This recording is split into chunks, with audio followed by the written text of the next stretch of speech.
Bom, estamos começando mais um episódio do podcast Fenomenologia e Saúde e o tema do episódio de hoje é ler Freud fenomenologicamente, né? E chamo para falar desse tema a psicóloga Débora Lázaro, né? Um prazer imenso te receber aqui, né? Dê um oizinho. Olá! Eu vou apresentar brevemente seu currículo, né? E a Débora ela é psicóloga há mais de 15 anos, né? Que legal, 15 anos. Ensaísta, né? Acho que é um dos seus ensaios que eu já pude acompanhar um pouco é o Corvo e Escrivaninha, né, que é um livro publicado pela Via Veritas, é bem legal. E ela é mestre e doutora em psicologia clínica pela PUC São Paulo, né. Ela leciona psicologia fenomenológica existencial e abordagens humanistas em psicologia na Unip, né. E ela também atua como supervisora no Centro de Psicologia Aplicada, né. Aí, né, você orienta alunos do 7º ou 10º semestre, né? Interessante. Nos estágios de plantão, né? É bem legal essas disciplinas. Uma tarefa, uma tarefa. Uma tarefa, né? Muito bom. E seu campo de pesquisa é o filósofo, né? Tem como campo de pesquisa o pensamento do filósofo Martin Heidegger, né? E na medida do possível você sempre tenta aproximar, né, o pensamento dele das artes em especial, né? As artes, literatura, Uhum. da escuta analítica. Como eu já falei, se publicou em 2016 o livro, né, de ensaios O Corvo e Escrivania, pela Via Verita, está editando mais um livro de ensaios. A gente estava conversando sobre isso agora, né?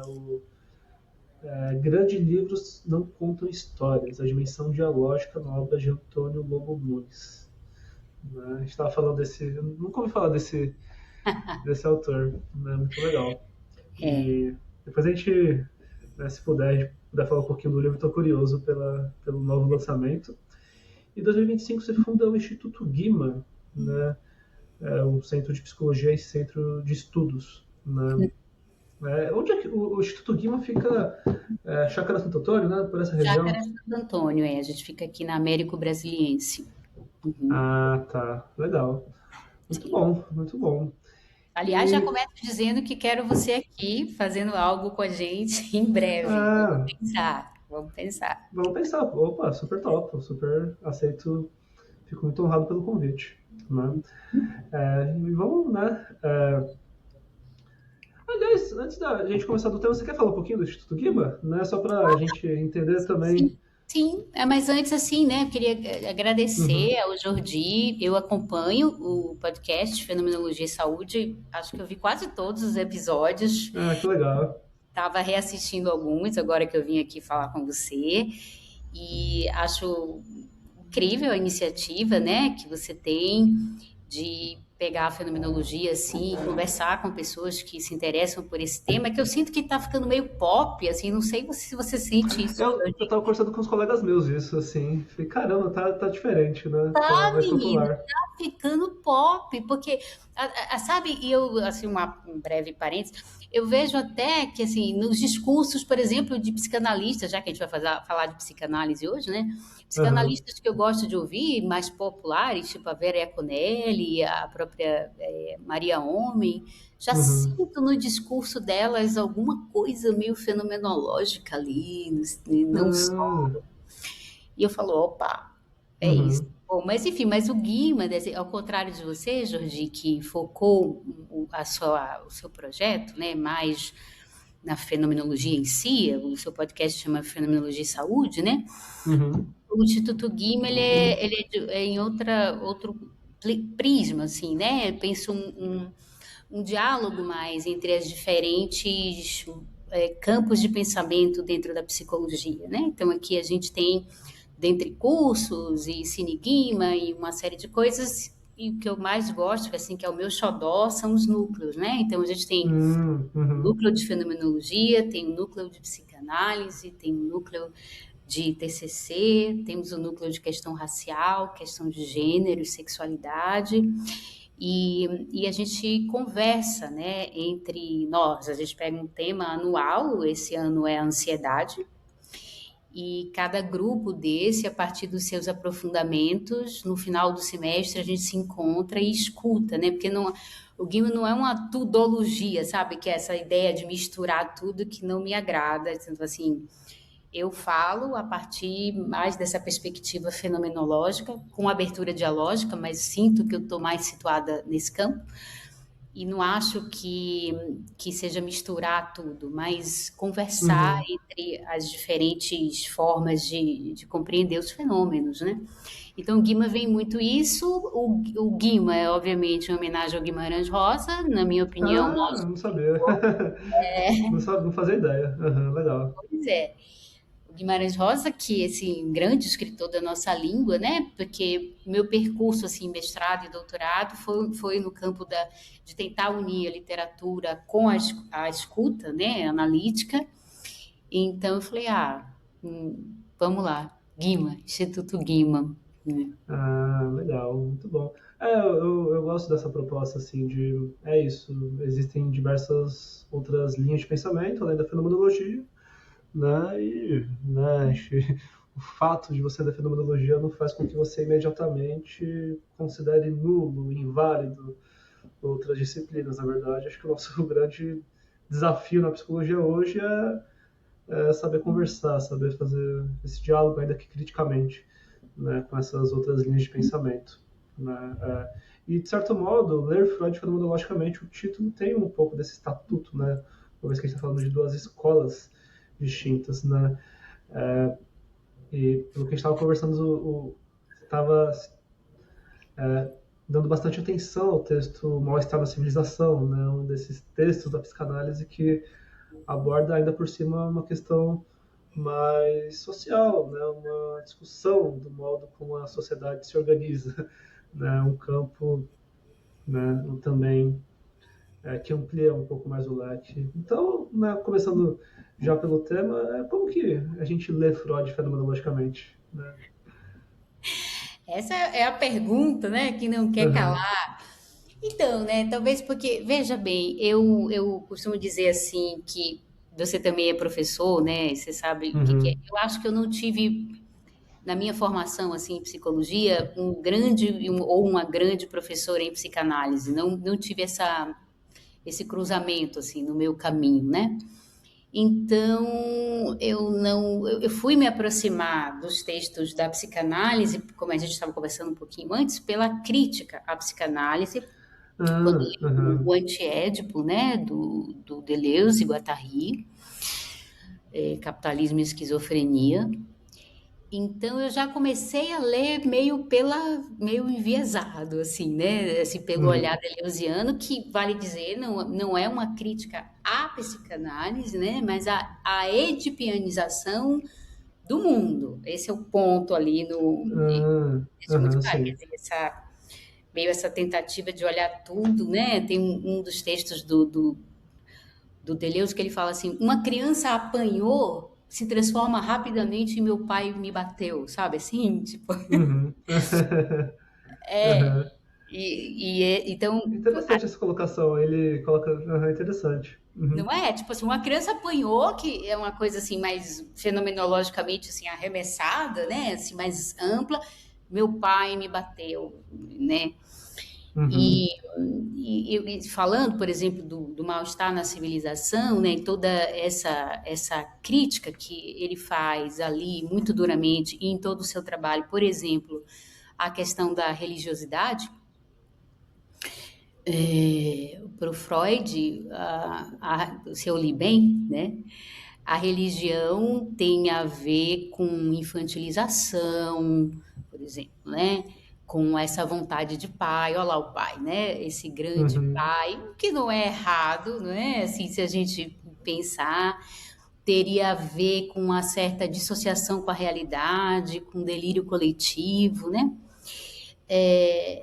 E eu olho para isso e penso assim, bom, me parece que, né, essa hegemonia dessa ideia dessa noção de uma certa religiosidade, ou seja, esse campo que responda à nossa inquietação, Me parece que não tem só a ver com vontade de paternidade, por exemplo, não é? Ou com o Uhum, delírio coletivo, isso tem certamente alguma ligação com a nossa condição ontológica, assim, ela mesma, não é? Na condição de ser finito, de ser para a morte. E o Freud, ele não se ocupa, lendo ele, assim, né, diretamente uhum, isso, assim, ele não fala, por exemplo, em ontologia, essas expressões de fenomenologia, né, o ôntico, o uhum, ontológico, não são uhum, palavras que você encontra. Ele não diz isso. Então, por exemplo, no início do Mal-Estar na Civilização, quando ele vai conversar com o Romain Rolland, que é um grande escritor, que é uma coisa que eu acho legal no Freud, que é esse diálogo que ele faz com os escritores, com a literatura, ele eu próprio também gosto. ganhou um prêmio Uhum, literário, né? Assim, tipo, é legal pensar isso. Mas aí o Romain Rolland fala do tal sentimento oceânico, né? O cara uhum, sim, eu lembro disso. Uhum, sempre essa parada do sentimento oceânico e tal. Então, o sentimento oceânico, porque o Romain Rolland responde para ele que ele tinha lido algum texto do Freud que ele está falando mal da religião. E ele diz assim: não, eu super entendo isso, mas você esqueceu, meu amigo Freud, de pensar que existe alguma coisa oceânica, né? Assim, nesse nosso estar no mundo, que ele chega a falar no texto assim, um ser com o universo, né? uhum, Poderia apontar para uma dimensão mais ontológica, assim, da existência, mas aí o Freud escuta isso, cita isso, mas ele diz assim, bom, esse tal sentimento oceânico, que eu acho muito bonita essa ideia, mas se isso existe, eu não sei o que é. E porque o Freud tinha uma vontade de fazer ciência, né? Assim, ciência mesmo. uhum, Então, sim. essa parada de sentimento oceânico, acho que não vou muito por aí. E o que eu posso fazer, tipo assim, como cientista, é perguntar o que que essas pessoas querem. O que que eles Uhum, querem na vida? E ele diz, isso é fácil responder, eles querem a felicidade, né? uhum, É assim que ele começa o mal-estar. Mas ele fala, esse é um projeto inexequível, que assim, não vai se realizar, né? uhum, E todo o processo civilizatório só é possível acontecer a partir de uma renúncia, né? Uma renúncia que ele vai chamar pulsional.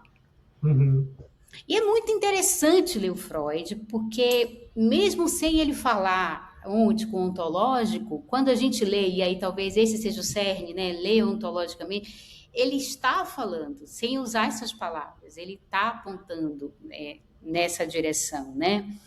Então, é bom lê-lo, porque primeiro ele é um grande escritor, ele tem um respeito absoluto pelo leitor, o que eu acho uhum, maravilhoso, né? Assim, ele te pega pela mão e fala, vou te explicar, você não vai se perder, né? E ele vai, ele levanta a hipótese, ele testa e ele conclui. E é muito gostoso ler, né? Ler uhum, o sim. então eu leio assim, né, pensando essas conexões, assim, por exemplo, na ontologia fundamental heideggeriana, né, quais são as conversas, né? E eu fico, às vezes, me perguntando, por exemplo, quando eu fui defender a minha dissertação de mestrado, o, Uhum, o Percy Schiavon, que é um psicanalista lacaniano maravilhoso, que faz parte do núcleo uhum, de subjetividade da PUC de São Paulo, ele estava na minha banca e quando ele leu meus ensaios, ele disse assim, Débora, isso aqui é psicanálise. uhum. Aí eu entrei em crise, né? Eu entrei meio em crise, porque eu achei que isso aqui não foge muito, né? Se a gente entrar nessa dimensão da análise do discurso, qual que é o sentido do que essa pessoa está dizendo. Freud, em alguma dimensão, é um hermeneuta, né? Uhum, sim. Você concorda, Jordi, com... Aham. Tem um autor que eu gosto muito que é o Paul Ricoeur, ele usa exatamente essa argumentação, né, que é uma hermenêutica, no sentido de que é um processo no qual você procura interpretar os sentidos que estão em jogo, por exemplo, nos sintomas, né, ao invés de simplesmente atribuir uma mera causalidade orgânica, né, a pessoa que tem medo de ratos, o fato de ser de ratos, mas não de outra coisa, é um elemento importante. O sentido, né, no caso, ter medo de ratos é um Sim. elemento importante. Eu gosto dessa interpretação, sim, de colocar. Ainda mais eu adoro o Paul Ricoeur, né? Então, qual a expressão que ele usa? Esqueci a expressão que ele usa. Arqueologia do sujeito, né? É uma arqueologia do sujeito na psicanálise, né? Também entendido enquanto uma hermenêutica, né? Eu sei que tem alguns outros autores que, né, talvez coloquem de outro modo, mas eu também não sei dizer muito, né? Sim. Mas é interessante colocar desse modo, sim, É, né? ele E aí, fundou. ele falou que isso que você está fazendo é psicanálise, né? É. Ele mandou Aham, essa para mim. Ele falou: Olha, isso aqui que você está fazendo, e ele até me agradeceu. Eu falei: Acho que isso aqui que você escreveu, porque é um ensaio, uhum, um dos ensaios que estão lá no Curva Escrivania, que é a escuta analítica entre o ôntico e o ontológico, né? aham, sim, aham, E eu começo com um poema da Sofia de Mello Andressen, essa Sofia. poetisa portuguesa. Portuguesa. Aham. Nossa, E você tem umas referências de literatura que eu nunca ouvi falar. Eu vou sair daqui, eu vou pesquisar tudo, assim, muito. a gente precisa conversar mais, Jordi. Eu acho que é Aham. isso. A gente precisa É, conversar mais. nunca ouvi Mas a falar, Sofia muito bom. ela é maravilhosa. E eu começo um poema que chama No Deserto, né? No deserto. Aham. No deserto. E ela vai, cavalo de mim mesmo, eu te debelo com espora e rédea para que não te perca nas cidades mortas e tal. E aí depois eu descrevo um caso, né, inspirado num caso que eu atendia, e vou fazendo, ao final do ensaio, uma espécie de diálogo com o poema. Aham. Entre o que eu estava ouvindo, né, do caso, com o que a Sofia Mello estava dizendo no poema No Deserto. E esse Aham. Prestes que a Vânia disse assim, ó, isso aqui foi na ordem do presente, te agradeço por isso, e queria te dizer que isso aqui é psicanálise, né, o que você está fazendo. Aí eu fiquei pensando, uau, né? Mas aí eu não tenho, porque veja, eu jamais me identificaria assim como uma psicanalista, eu nem li tanto Freud assim, né? Eu li Uhum. alguns textos e cada vez leio mais, né? Uhum. Mas eu digo isso aos alunos, inclusive, né? Porque eles tendem a se apaixonar pela fenomenologia. Eu acho que tem, Aham. não sei se você concorda, Jordi, mas acho que tem uma dimensão atrativa, assim, na fenomenologia. Ah, sim. Acho que você fez uma fala sobre isso no Congresso, eu concordo, né? Que tem a expressão se chama É, apaixonamento, alguma coisa assim, né? apaixonamento, exatamente. Aham. Esse último congresso, né? Agora, Isso. lá Uhum. do Dasen. Eu acho que o texto, assim, o equívoco do apaixonamento dos alunos e tal.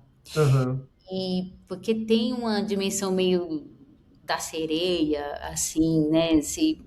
A fenomenologia tem uma. Acho que tem isso, assim, é bonita, né? Aham, Eu sim. acho bonita, assim, a fenomenologia, do que a gente consegue pegar, assim, do que chega pra gente, né? No campo da psicologia. O próprio Uhum, sim. CNT, mesmo sendo muito difícil de ler, mas tem uma dimensão bonita ali, né? Aham, sim.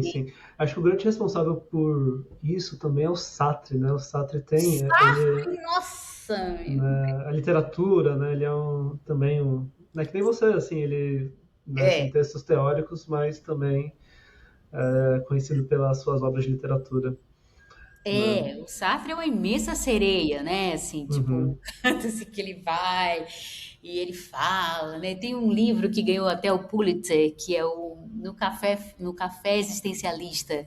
Ah, ganhou, aham, sei, É aham, muito legal, que vai dizendo toda essa atmosfera do existencialismo e o Sartre, e o que era se vestir e andar, né? Então, acho que tem uma dimensão atrativa que pode, inclusive, ser perigosa, não é?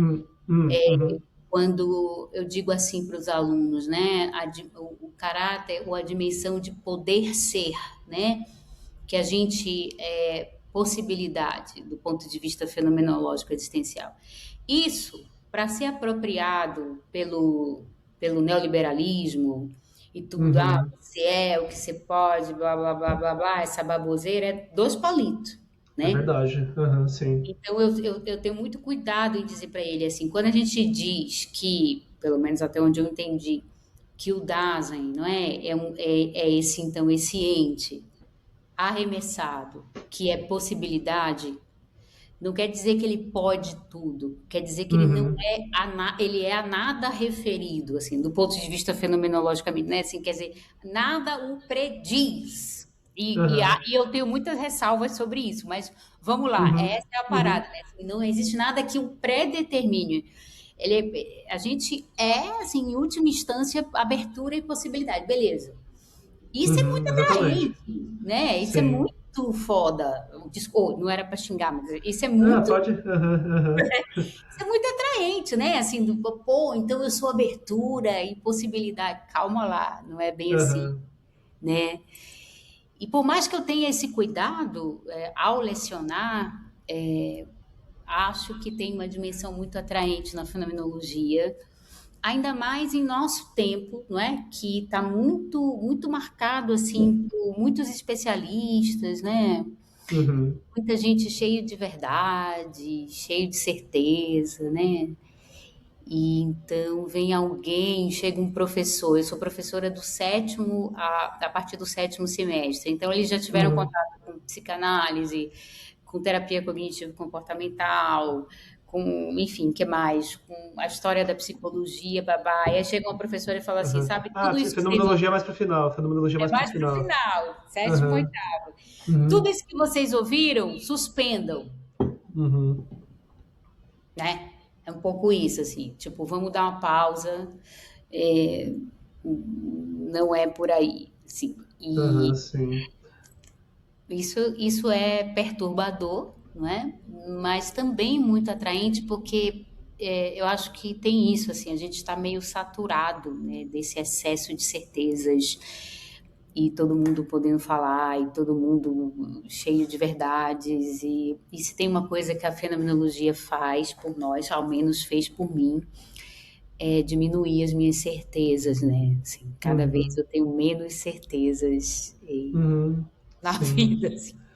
Né? Mas isso é legal, né? Que um dos aspectos atrativos da disciplina, né, da fenomenologia, né, ressoa, como você muito bem falou, com um certo ideal neoliberal, no sentido de que você pode tudo, né? Apenas a partir do seu esforço e do mérito em executar esse esforço, as coisas do ponto de vista financeiro, sucesso funcional simplesmente irão acontecer, né?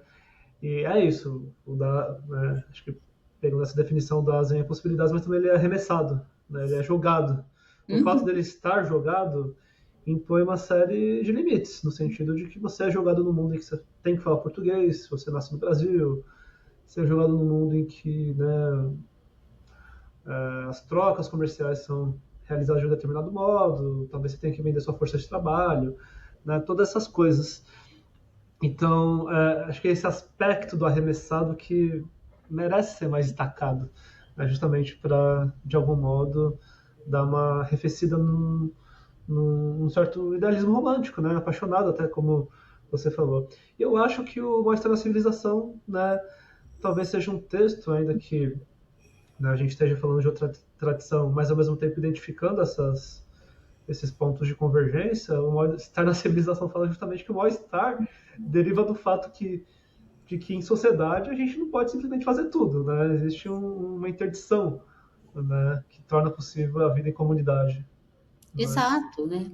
E quando o Freud, e aí isso é que eu acho muito, porque eu entro meio em crise, assim, eu falo assim, pô, será que a gente na fenomenologia, do ponto de vista clínico, a gente é ingênuo demais? Eu fico pensando, quer dizer, ao mesmo tempo que a ingenuidade me parece muito importante, né? E aí uhum, tem um diálogo com essa ideia de suspensão fenomenológica, que eu já te ouvi falando várias vezes sobre uhum, suspensão uhum, fenomenológica, já estou uhum, pirada com isso, mas enfim.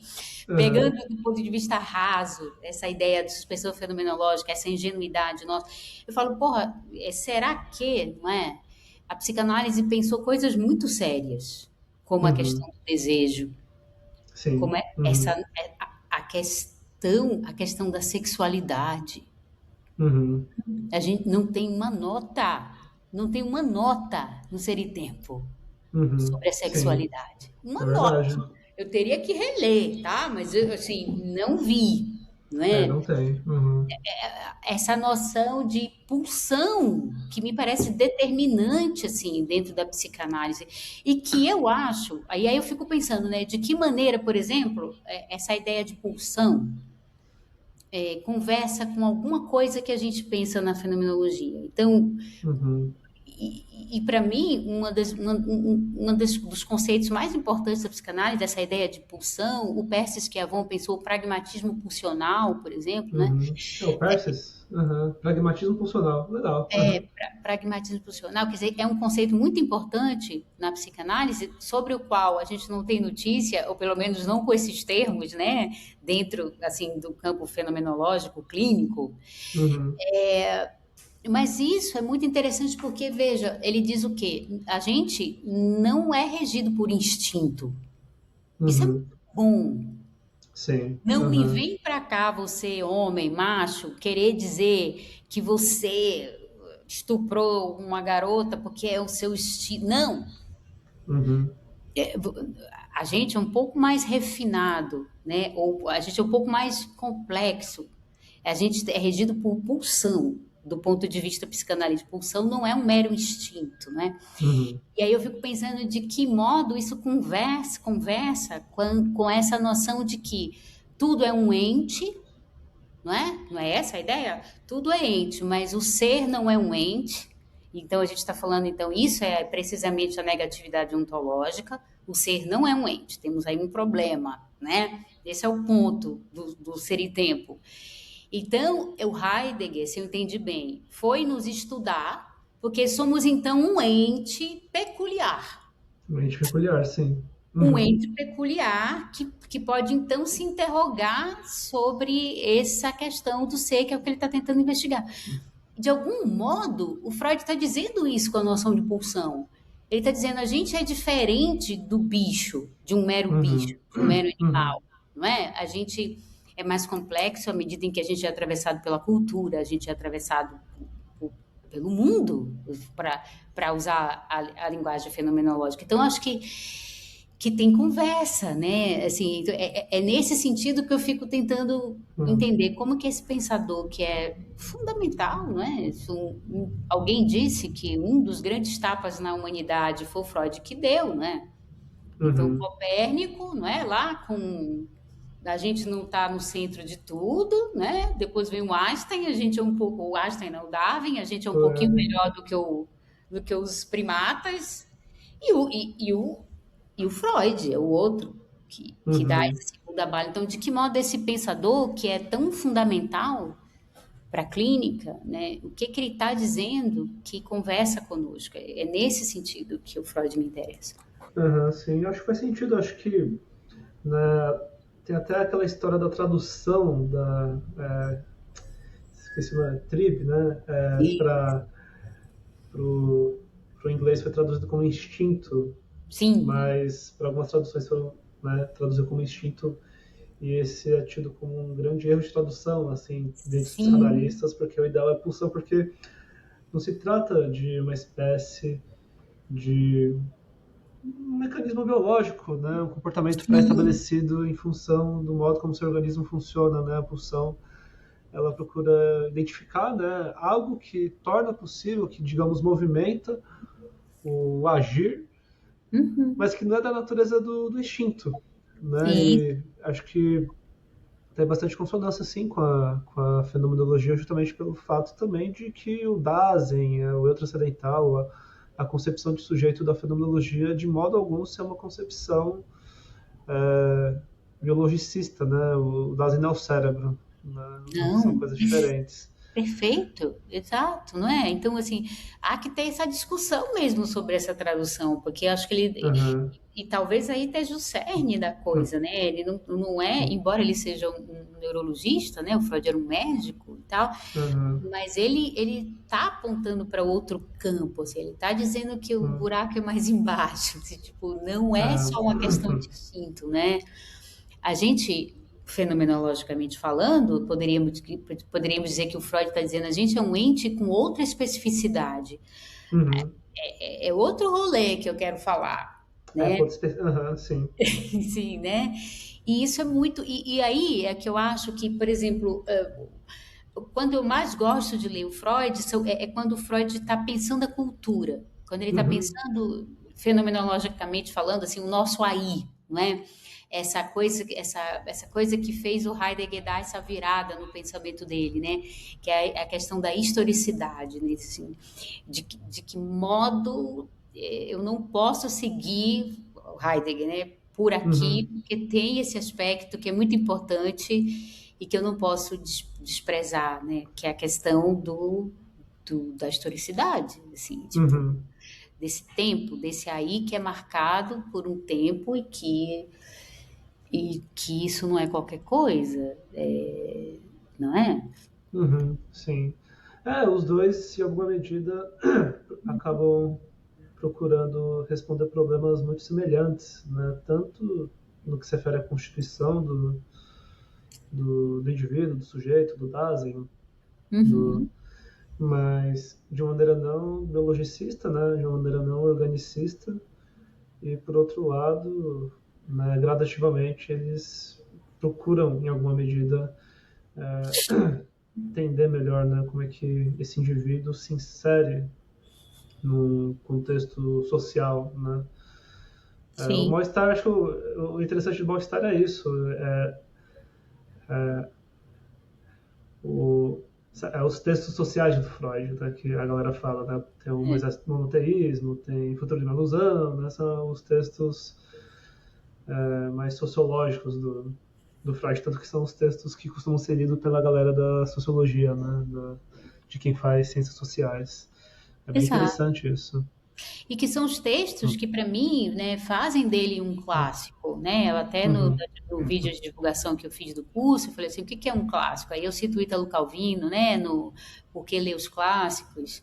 uhum, Então, o Ítalo Calvino tem esse texto que é bárbaro, né, que ele diz isso mesmo, um clássico é um livro que nunca termina de dizer o que pretendia dizer.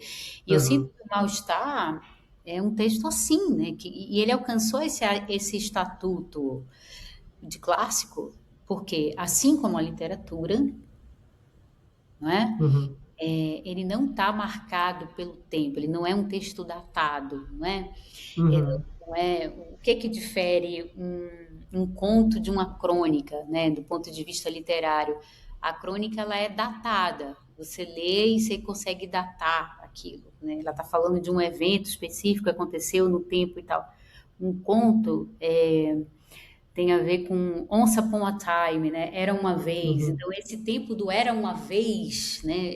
Era uma vez, é esse tempo que não é exatamente um tempo, que você não consegue situar e que uhum, faz de um clássico ser um clássico. Então, por isso que eu hoje posso ler Camões e ele é atual, né? Porque o Camões não uhum, estava falando no tempo cronológico, ele estava falando no tempo ontológico, eu poderia dizer assim, no tempo do vivido, né? Essa coisa que a fenomenologia se debruça muito fortemente com Minkowski e tantos outros autores, não é? Assim, que tempo é esse? Qual que é o tempo literário e qual que é o tempo do humano? Onde que as coisas de fato, né, acontecem, assim? uhum, Então, acho que quando o Freud ele é incrível na minha leitura é quando ele é um clássico, né? Na medida em que ele está tocando a ontologia, assim. Quer ele uhum, saiba, quer ele não saiba, assim. Acho que o Mal-Estar é um texto que vai ser sempre atual, né? Porque ele está falando de uma coisa que não é datada. E aí acho que uhum, é precisamente isso que o Heidegger tenta se ocupar, inserir tempo, assim. Quando a Alice Rosenheim fala da dupla escuta, é isso que ela está dizendo, não é? Então, eu preciso uhum, escutar a dimensão ontológica do sintoma e a dimensão ôntica do sintoma, assim, né? E acho que quando o Freud fala ontologicamente, ele vira um clássico, assim. Acho que é isso. uhum, sim. E você falou né, da natureza do tempo, que muitas vezes o Freud.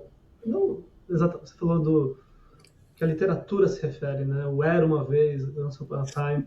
É, e eu acho acho essa é uma discussão interessante, né? A literatura tem um tempo muito específico, né? Você está lendo, né, um romance, você não vai conseguir cronometrar assim quanto tempo passou de um acontecimento ao outro, né?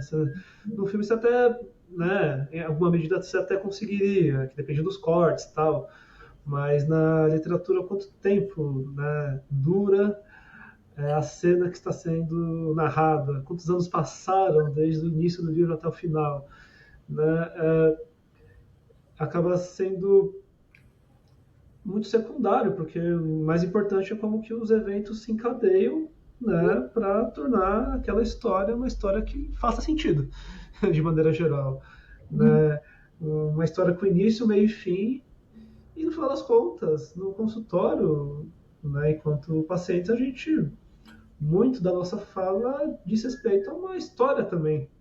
Uhum. O início, o meio, o fim não é tão certo. O fim, sei lá, no máximo acabou a sessão, tchau, né? Mas você tem uma estrutura narrativa, no final das contas, né? O tempo da narrativa é um tempo muito diferente, né? Sim, o tempo da narrativa, né? E é nesse sentido que assim que eu acho que a literatura ela é um campo, né? Assim Uhum, para se aprofundar, né? Eu começo o ensaio, do primeiro ensaio, ou é a apresentação lá do doutor, eu digo assim, olha, se uhum, o amor existe, ou qualquer outro demônio existe, eu digo assim, né? Se o amor ou qualquer outro uhum, demônio existe, eu devo ter me aproximado mais dele lendo Henry James, no Fera da Selva, né? Do que lendo qualquer compêndio, tratado, teoria acerca do tema. Eu realmente acredito nisso, assim, no sentido de uma sensibilização da escuta, né? Porque o que a gente tem é isso, a pessoa entra e ela vai contar histórias. Às vezes a gente pensa assim, eu não vou mudar de analista, porque, pô, velho, eu vou ter que falar tudo de novo, né? O analista, em alguma medida, uma espécie de dono da sua história, né? Ele tem ali o patrimônio da história que você contou para ele, né? Então, trocar de analista pode ser um problema, dá trabalho, não é? Mas também pode ser muito interessante, porque você vai começar então a narrar a tua história de qual ponto? uhum, Isso eu fico pensando, eu estou com a minha analista há mais de 10 anos, porque assim, se eu fosse trocar minha analista, né, como que eu começaria a uhum, contar a minha história? Falar assim, veja bem, aquela pergunta clássica, né, por que que você está aqui? Eu vou dizer, puta, meu, por que que eu estou aqui? Veja bem, era uma vez uhum, sim. uma Uhum, Débora, né? Que foi para não sei onde. De que ponto eu começaria a narrar? Então, o que a gente faz clinicamente, na minha leitura, assim, não é muito diferente do que o que acontece no campo literário, assim, do ponto de vista narrativo. Assim. uhum, sim. Eu gosto muito dessa comparação, tanto que o próprio Freud, né, ele, né, como você bem falou, diversas menções à literatura de maneira geral, né, o Lacan vem falando do James Joyce, né, no sentido de que todos esses, uma boa compreensão de literatura acaba sendo muito importante para esse tipo de entendimento, para esse tipo de escuta, né? No final do conto, a gente está tendo uma escuta que, né, quando eu ouço um paciente, quando leio um romance, né, são coisas diferentes, mas ao mesmo tempo tem algo de comum ali, no sentido de que, né, eu não sei explicar, mas tem algo de comum nesses dois tipos de, de escuta, né? É outro tempo, é outra temporalidade no final das contas, né? Muito Sim. legal destacar isso. Porque qual que é o tempo, né, da rádio? Qual que é o foco? Onde que ele vai dar o foco, né? Eu, Uhum. eu, eu sempre gostei de participar de oficinas de escrita. Uhum. Eu fazia oficinas de Uhum. escrita com grandes escritores, assim. E é muito legal estar em contato com essa galera, assim, porque é um pessoal que realmente Uhum. é inacreditável, assim, como eles são, em alguma medida, livres, né, para pensar, para falar, e para ter ideias, e para instaurar, né, Uhum. algo novo. E essa coisa do como que. Todo mundo tem uma grande ideia, né? Tá, eu tenho uma grande Uhum. ideia, tá, mas como é que você vai contar essa história? Qual que é a ênfase que você vai dar? Onde que você vai jogar a luz? Você vai narrar em primeira pessoa? Você vai narrar em terceira? Você vai ser um narrador observador? Você vai ser um narrador participante, né? E isso é muito clínico, assim, para mim, né? De que modo, qual o grau de distanciamento que a pessoa tem da própria história que ela está contando? Ela vai narrar em primeira Uhum. pessoa? Ela vai narrar em terceira? É, como é? Como é que ela vai dizer, que ela vai falar? Uhum. E uma coisa no Freud é inegável, assim, me Uhum. parece, assim, tudo que eu leio dele, né? O Freud é pessimista, ponto. Não veio me dizer que não é, né? Com Uhum. relação à humanidade, assim, ele não tinha muita... É isso, o mal-estar está aí, vai estar, sempre estará, não é? Uhum. Sim, verdade. Uhum. E no mal-estar, ele vai então, no mal-estar da civilização, ele vai dizendo, é muito cruel esse texto, né? Porque ele vai dizendo quase como se ele fosse, às vezes quando eu leio Freud, eu penso que ele está fora, assim, sabe? É alguém que está de fora, olhando a humanidade, dizendo assim, olha, vou falar uma coisa sobre vocês. E o que ele diz sobre a gente, assim, é, tipo, o mal-estar existe, não tem como. Essa ideia de viver a partir do princípio do prazer é inexequível, não vai rolar, vocês vão sofrer, né? É um pouco essa notícia. E ele, no mal-estar, ele vai dizendo cada possibilidade de saída que a gente busca, seja pelo amor. E aí eu me lembro do Uhum. Binswanger, a treta do Binswanger com o Heidegger sobre o amor, que não pensou o amor, que, Sim. né?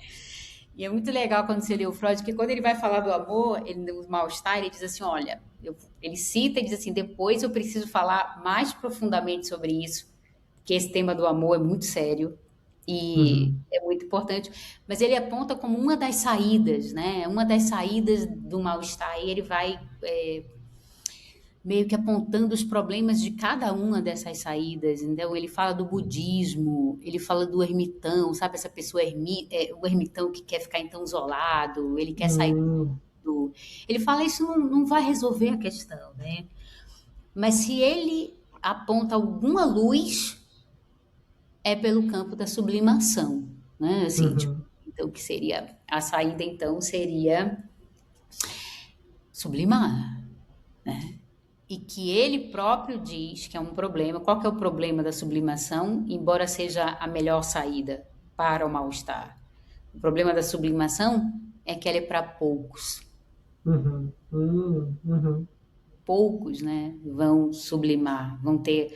E sublimar não é só exatamente a você ter um empreendimento artístico, ou você, em vez de matar o seu pai, você escreve um conto matando seu pai, sei lá. Mas tem a ver também com a ciência, não é? Você escrever um livro, você descobrir algo, ter prazer. Isso é para poucos. Uhum. Então, esse é o problema da sublimação. Mas ele aponta, né? Ele, se tem alguma saída, é por lá. E aí eu penso que o Heidegger terminou a vida pensando o quê? Na poesia, não foi, não é isso? Ele foi falar dos poetas. Uhum. É um rádio que mais literário, né? Um Mais rádio mais. literário, né? Aquele outro Heidegger, Uhum. Caminho da Linguagem, né? E aí ele foi então falar do Rio, que então também Uhum. tem Sim, essa sim. conexão aí, né? Não, é um bom caminho mesmo, sim. Né? Acho que o estatuto da. Eu gosto dessa discussão sobre o estatuto da linguagem na fenomenologia de maneira geral e até mais especificamente no Heidegger, né? Que, querendo. Você até falando das perspectivas, eu gostei muito disso, né? De que modo que a gente narra uma história, né? Porque não é como se é, a, a nossa história, por assim dizer, a nossa vida, né? Quem nós somos, fosse um algo simplesmente ali disponível para alguém, né, bater o olho e conseguir, né, ver tudo isso. Né? Você pode contar sua própria história de vários modos distintos. Uhum. Né? Não é como se já tivesse um livro pré-escrito, só basta alguém lá, né, que é o terapeuta, vai lá, abre esse livro e as coisas já estão escritas, né, Sim. simplesmente nesse baú. Na verdade, a fala é um processo de escrita, né? Uhum. A fala é um processo de, né, a verbalização ocorre ali a todo momento e pode acontecer dos mais diversos modos. A mesma história, ela pode ser contada de vários modos e toda vez que você conta ela, talvez você conte de uma uma maneira diferente. Até você falou, se eu passar com uma analista nova, você vai contar uma história diferente, né, no final das contas. Que história eu contaria? Eu começaria a falar de onde, né? Assim, qual que é a Uhum, ênfase que eu daria, né? Que personagem da minha vida eu destacaria? É, uhum, puto, meu marido, sei lá, eu poderia começar pela minha mãe, eu poderia falar da minha irmã, você entende? Então, uhum, porque se a gente é, de fato, o Heidegger estava certo, pressupomos, e a gente é abertura, não é? A gente tem essa. Esses dias eu estava. Bom, eu não jogo tênis, mas eu adoro assistir jogos de tênis. E aí uhum. estava vendo aquela jogadora maravilhosa, Sarapova, sei lá como é que é o nome dela. E ela estava lá em Roland Garros, com aquela sacola de tênis nas costas. E falei, cara, meu, alguma coisa deu muito errado na minha vida que eu não virei uma jogadora de tênis. Aí eu fico pensando, isso era uma possibilidade? Em alguma medida, sim, né? Assim, mas ao mesmo tempo, não, porque qual que Uhum, é a chance, né, de eu, vindo de onde vim, né? Nascido de onde nasci, né? Eu sou da Bahia, um subúrbio de Salvador e tal. Qual que é a chance de eu jogar tênis? Mas ao mesmo tempo, isso é também uma tá no mundo, né? Assim, é louco pensar isso, é muito doido, né? E quando a gente pensa que culpa, né? Porque a culpa, se eu entendo bem, do ponto de vista fenomenológico, é completamente diferente da culpa na psicanálise, né? Assim, uhum. a culpa ontológica é de outra ordem, Sim, né? completamente. Não é a culpa porque, sei lá, eu peguei o carro e atropelei alguém, fiz um mal a alguém, né? A culpa ontológica é a culpa. É isso, né? É a compreensão absoluta de que a gente é abertura e possibilidade, mas ao mesmo tempo a gente não vai poder realizar. Eu Uhum, não sim. vou ler todos os livros que eu É, gostaria de ler, pô. uhum, sim. Essa culpa constitutiva, algo não vai rolar. Alguma coisa não vai Não rolar. vai rolar, não vai. Essa é a notícia, né? O mal-estar É, fenomenológico. uhum, algo não vai rolar. Uhum, sim. A gente podia fazer um livro, Jorge, o mal-estar fenomenológico. Qual que é É, o mal-estar da fenomenologia, né? Assim, tipo, não vai rolar. Então, se não vai rolar, então há que ser, a gente tem que ser bem atento, não é? Ao que a gente então vai fazer rolar. Eu acho que isso é muito legal na fenomenologia, essa ideia de apropriar-se, né? uhum, sim. Até esse exemplo que você falou, né? De fato, a gente vive num mundo em que a gente não pode dizer que é uma coisa impossível você virar uma jogadora de tênis, né?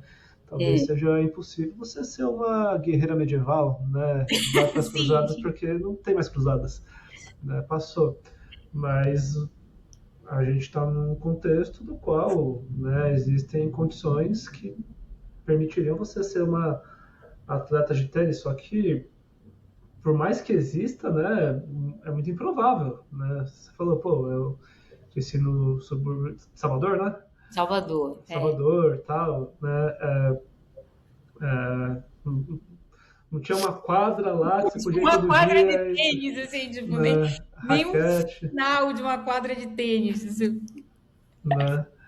É, mas mesmo se fosse algo, né, mais possível para você, algo que você gostasse, de repente a vida segue um curso no qual aquilo que estava lá pingando para você não se efetiva no final das contas, né? Alguma coisa não vai rolar, né, no final das contas, alguma coisa vai ficar de fora mesmo. Né? Uma necessidade lógica quase. Quase não, é uma necessidade lógica. Algo não vai acontecer. A gente se abre para o horizonte de possibilidades, mas, né, não são todas as possibilidades que são, né, de fato efetivadas. Né? É Sim, legal isso, né? e eu vou ter que conviver com isso. Eu vou ter que lidar com, eu vou ter que assistir o Uhum, campeonato do Roland Garros, uhum, uhum. Assistindo. entendendo que eu não virei uma jogadora de tênis mas o que foi que eu fiz, né? Assim, da minha vida, assim, qual que é O sentido, Uhum. o que eu trabalho pra caramba, Jordi, muito, Uhum. sim, muito. Mas tem sentido no que eu faço, assim. Para Uhum. mim, eu trabalho, mas eu falo, não, ok, é isso. Acho que eu tenho que fazer menos, tenho que ter mais tempo para escrever, quero fazer o pós-doc pensando em outras coisas. Mas I'm ok, né? Sabe? Eu gosto muito da banda Radiohead e uma jornalista uma vez foi perguntar pro Tom York, que é o vocalista da banda, né? Se ele era feliz. Uhum. Tom York, você é feliz? Eu falei, nossa, que jornalista nada a ver, vai perguntar pro Tom York se ele é feliz, você não entendeu Uhum. nada. Uhum. Mas aí ele diz assim pra ela, não, I'm okay, I'm okay, né?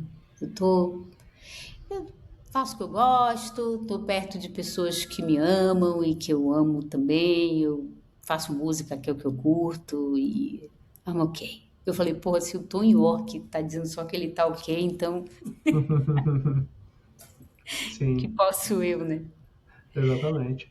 Até, né, sobre o tema da felicidade, no Mal-Estar mesmo, ou não, se me corrige, que ele fala de que, de certo modo, o que buscamos nas nossas ações é a felicidade, mas essa felicidade ela não pode ser alcançada de maneira plena, né, dado essa interdição constitutiva ao psiquismo humano, né, também, né, contingente à vida em sociedade, né, você não pode sair fazendo tudo pura e simplesmente, né. Acho esse também aqui a gente vai entrando mais no campo da ética, né? Tem um texto que eu gosto muito que é o Ética Nicômaco do Aristóteles, que a tese dele é basicamente essa. Assim, o problema, né, falando de maneira bem, né, rápida, é qual o sentido último das nossas ações? Por que a gente faz o que a gente faz? Né? Porque, né, eu estou estudando fenomenologia, porque eu, sei lá, eu vou limpar a minha casa. Né? Limpo a minha casa para ficar mais organizada. Mas por que você vai deixar a sua casa organizada? Vou deixar organizado para que eu, né, consiga descansar melhor. Mas por que você vai descansar melhor? Né? De modo que a pergunta que ele acaba sendo colocada pelo Aristóteles, qual que é a finalidade última de todas as ações, de maneira geral? E a Uhum. felicidade, a resposta passa pelo conceito de felicidade. O conceito de felicidade que ele procura explicar bem. Não é simplesmente qualquer tipo de prazer. Né? Ele concebe a felicidade de modo muito específico. Né? Mas esse tipo de idealismo, pelo que eu entendo, né, na psicanálise, né, a ética da psicanálise, do seminário 7 do Lacan também, nisso o seminário 7 é bem mais explícito, mas esse ideal é, é tido como um tanto quanto idealista, até impossível pela psicanálise, e o mal-estar é um bom exemplo de, né, como que esse o mal-estar procura demonstrar a impossibilidade desse tipo de plenitude, né, de felicidade, por assim dizer, dado o, o mal-estar constitutivo, né? No fundo, o Freud está apontando o mal-estar constitutivo, né? Ele fala assim: Uhum. essa é a notícia, não tem como ficar bem, isso não vai rolar. Uhum. E então o que que a gente pode fazer? E ele é muito generoso no texto dele, né? Com todo o pessimismo, assim, mas ele é generoso porque ele vai apontando, como eu disse, né? Cada possível saída, são os arranjos, né? Que a gente vai tentando fazer para conviver e driblar o mal-estar. Uhum.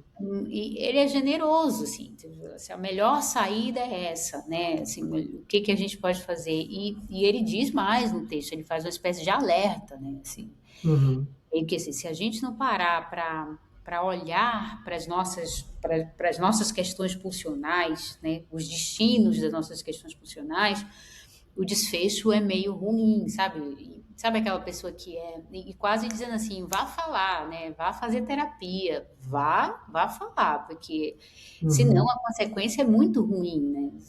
Sabe aquela Uhum. aquelas tias assim que você não consegue nem conversar mais, assim, a pessoa Uhum. já foi engolida, né, pelos sintomas, já foi é um pouco isso Uhum. que ele sinaliza no mal-estar, né? Então, assim, eu acho um texto generoso, acho um texto que é um clássico, que me marcou, que me ensinou e que me disse muitas coisas sobre a fenomenologia de outro modo, não é? De Uhum. outro modo. E acho, inclusive, que a gente não ter pensado o que é o desejo,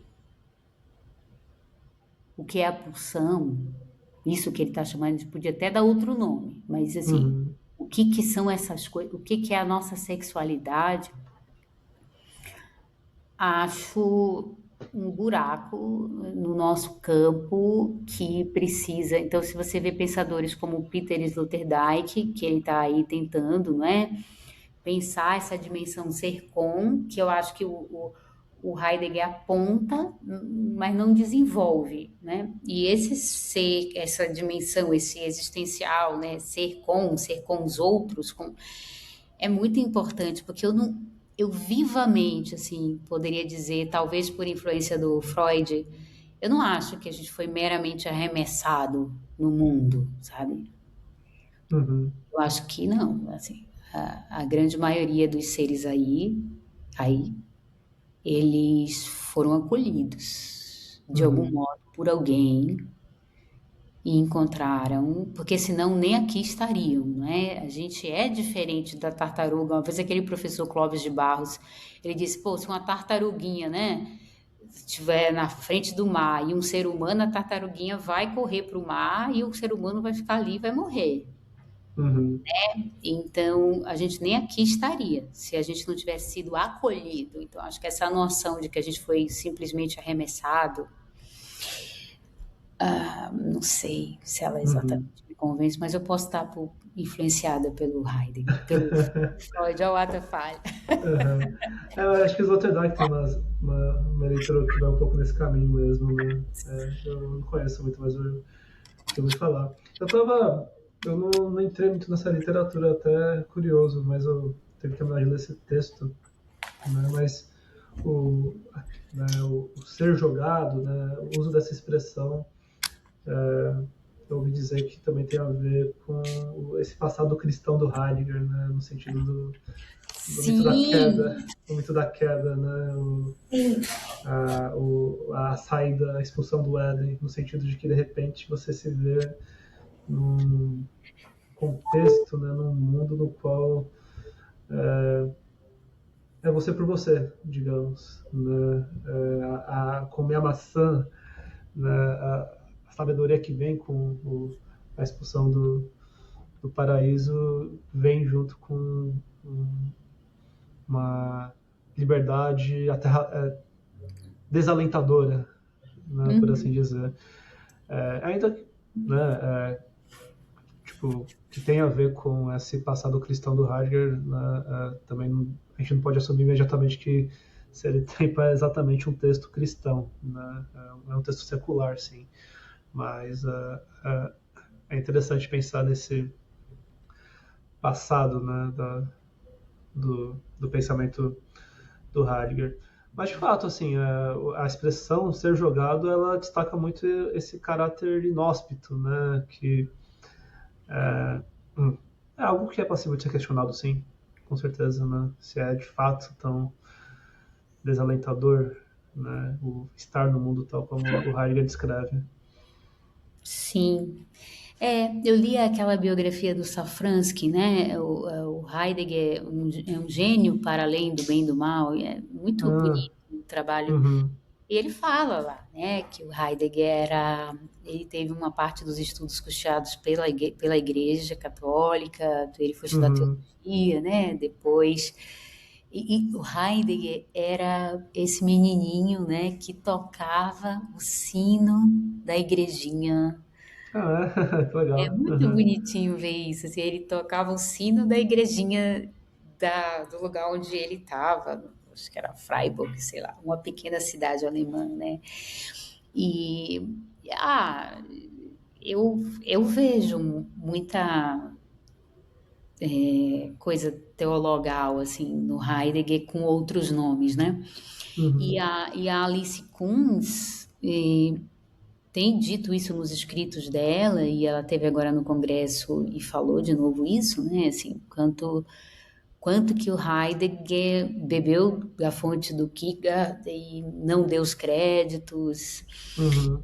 E do ponto de vista assim do Freud, ela diz assim, ou ele não leu o que o Freud falou, ela diz, né? Ou ele não leu, ou ele está usando de má fé, né? Uhum. Porque o Freud também estava pensando o encoberto, né? Assim como essa noção de desvelamento, né? Na fenomenologia, o Freud, tudo o que ele está dizendo é sobre desvelamento, né? Ou seja, a coisa não está dada de cara, a gente vai ter que investigar, a gente vai ter que escarafunchar, a gente vai ter que ir fundo, né?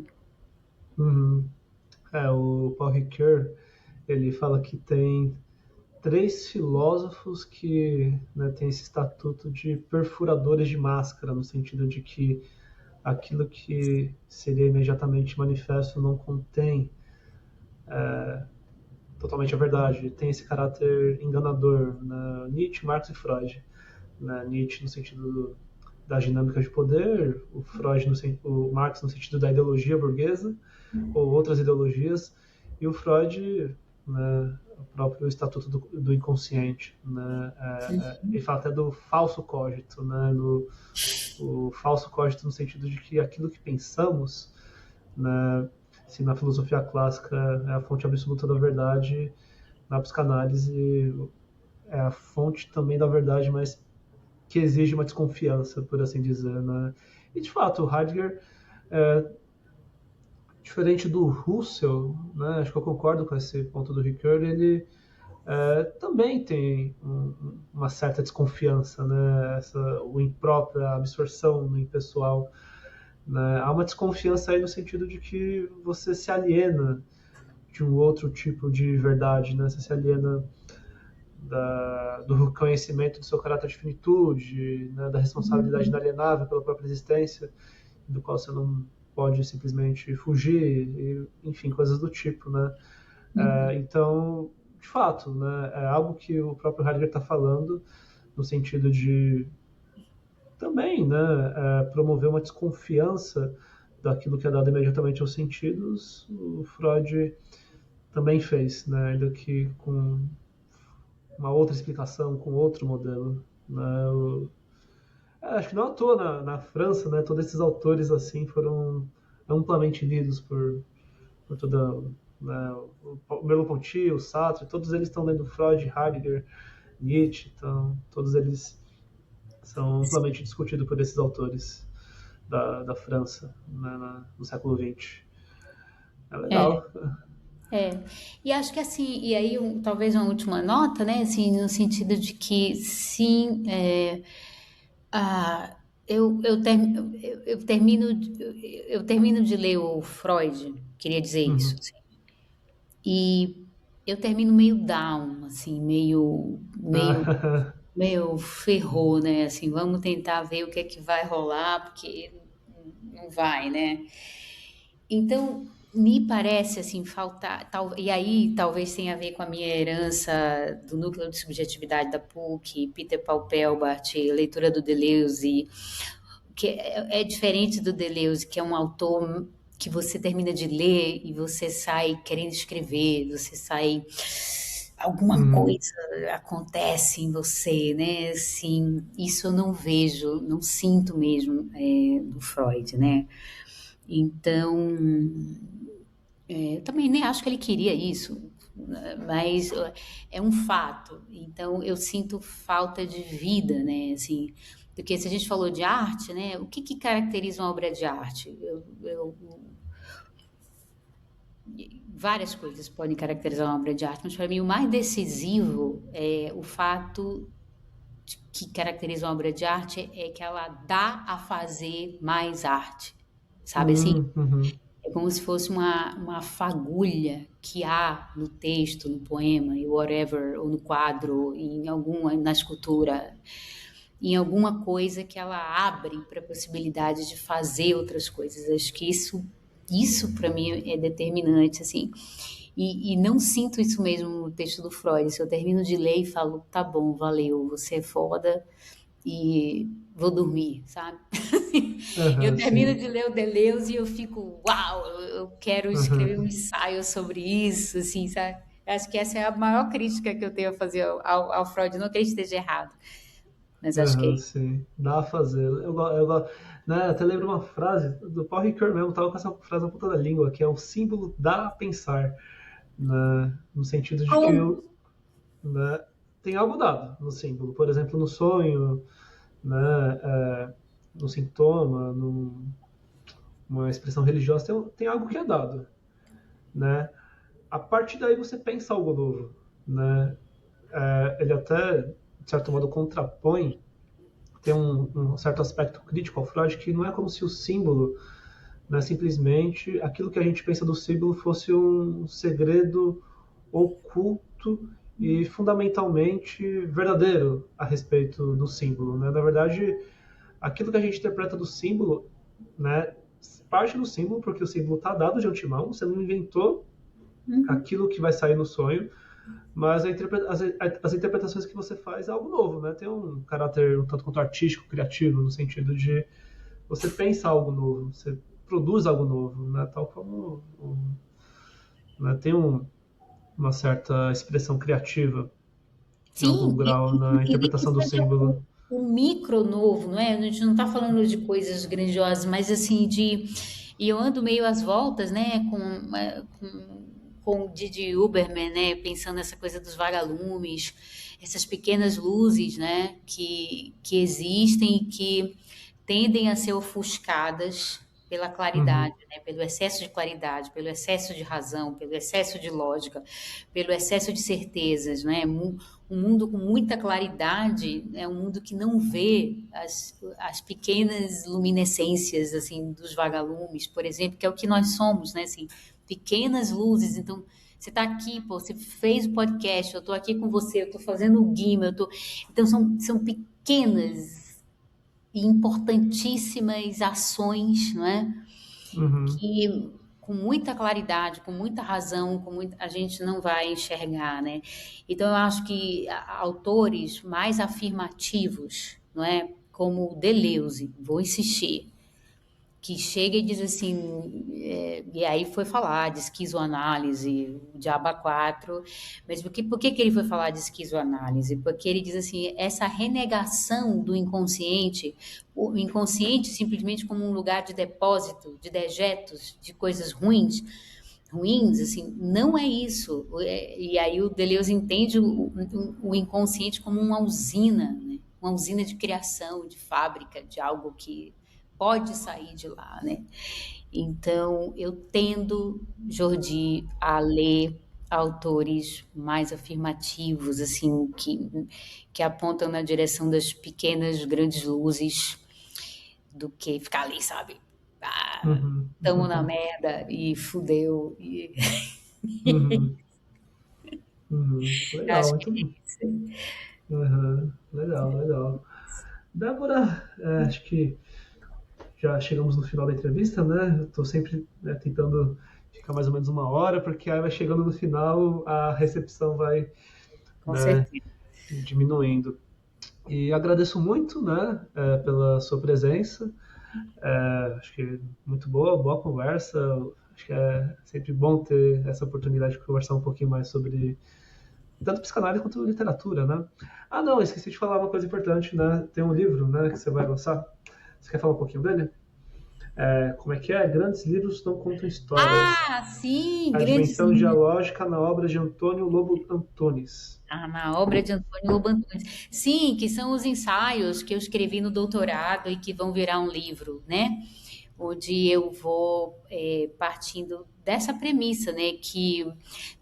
Porque quando eu digo assim, grandes livros não contam histórias, né? Isso não sou eu que digo, é o próprio Antônio Lobo Antunes, esse escritor a partir do qual Uhum, eu estou escrevendo a tese, que ele está dizendo, ele parte dessa ideia assim que um grande livro, ele não é um grande livro porque ele contou uma historinha. Então Maria acordou e foi na casa de João, chegou lá na casa de João, dormiu, acordou. Não é não é isso que busca um autor, um leitor que vai ler um livro literário, né?